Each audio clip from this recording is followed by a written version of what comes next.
We are back with more Legend of Zelda Tears of the Kingdom shenanigans. I had a pre-planned vacation that took me out for a week, and of course, in that week, people have been doing some unbelievable stuff with this game. We have just outrageous combat tech. We're gonna have to get the replay on this one. The dude, like, bombed his sword, stasised it, picked it up, and then is just doing all kinds of wild things with like his shields and all that. Yeah, that's some crazy stuff over there. We also have more flying machines, more contraptions, a tank that can take out LYNELs. Okay, we got more tech and all kinds of fun stuff. So if you enjoy the video, don't forget to leave a like, share with friends, comment your thoughts down below. Also, I do want to plug Coffee Brand Coffee. They have a promotion going on, Memorial Day weekend sale, double partner discount. So my code usually gives 5% off Verlicify. I got an affiliate link down below. People have been out grinding the game for a while, so you need to keep up on that caffeine. Coffee Brand Coffee is some really good stuff. Also, Father's Day is coming up. Maybe get your dad a gift box. Now let's get back to that Zelda goodness, where in the time I've been gone, the dupe has been patched. Finally, those loser dupers get wrecked.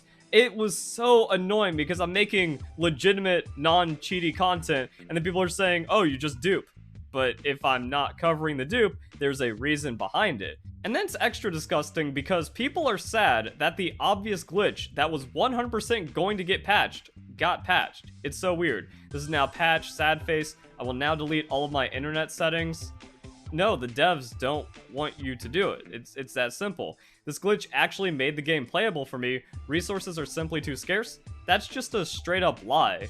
I hate how younger generations, and it's not even me going, kids these days. No, it's just the fact that people don't want to work for their things anymore, especially in video games. People get their cheat and run away with it, and then they try to justify their cheating. Come on, at least own up that you're a duping loser that's breaking the gameplay loop. Resources are not too scarce. That you are supposed to invest time into the game. You are supposed to grind and work for your things. But that is just lost on people these days, and it's sad.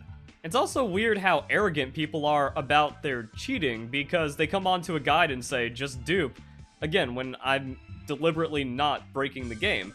Because at this point, why even play Tears of the Kingdom if you have infinite rupees and infinite Zonai charges? The game is not balanced around being creative mode Minecraft. But hey, at least it's patched. Also, screw this, the dupe does not deserve peace. But now let's get into that crazy stuff. So the title on this one is The Combat Possibilities Are Endless, but they also edited out the menuing, which kind of makes sense. So boom, bomb shield, ice into a slam down, also sets off the bomb, throws it, explodes, shenanigans, and then able to do the recall, hit, freeze, slam, grab again, saber. It's outrageous. All that crazy stuff for the KO. So yeah, not only are people getting wild with the vehicles and contraptions, we are also seeing some crazy combat tech come into play. But now we have the 2-axis gimbal.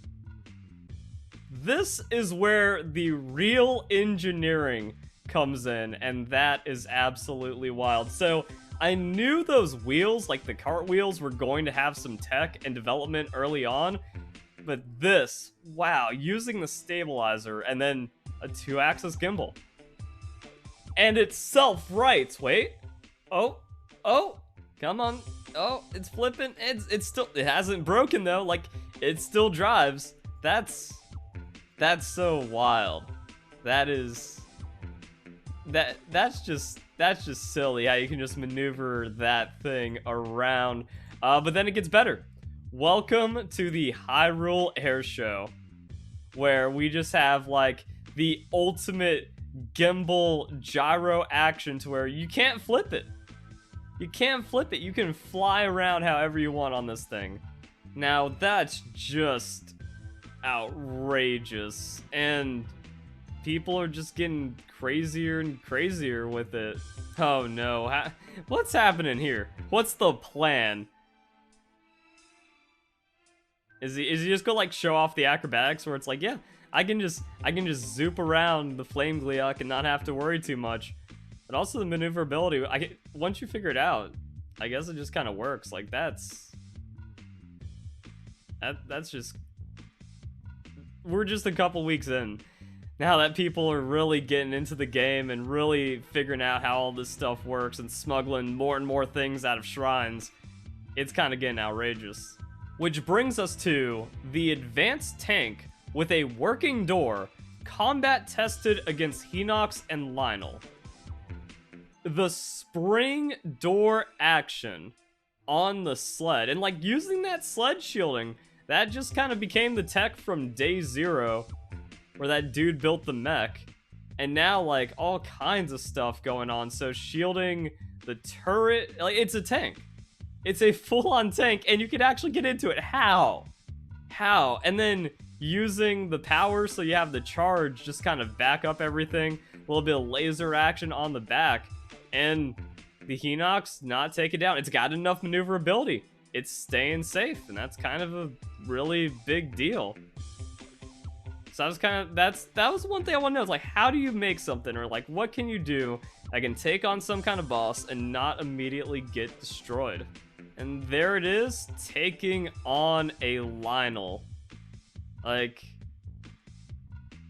that's impressive. And like, you're just watching this thing pop off. My goodness. After that, we got some tech. Shooting an arrow with a hoverstone creates a super convenient ascend platform. Huh.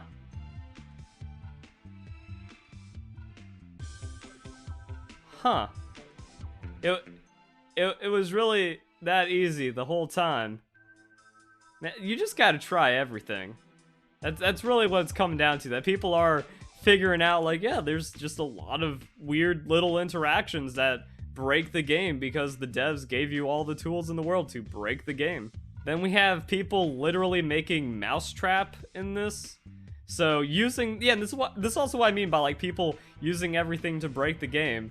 You can just use the mirror to blast a beam of light into something, stun it, daze it, and that just kind of sets everything up. So now, going into this, oh, wait a second, that's like extra outrageous because he steals the, like he dazes him to steal the weapon.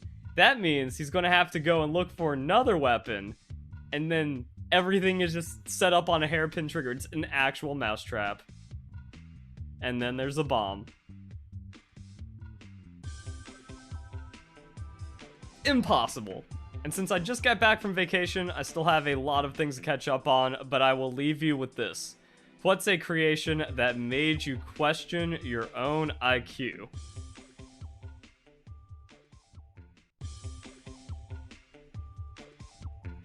Unlucky.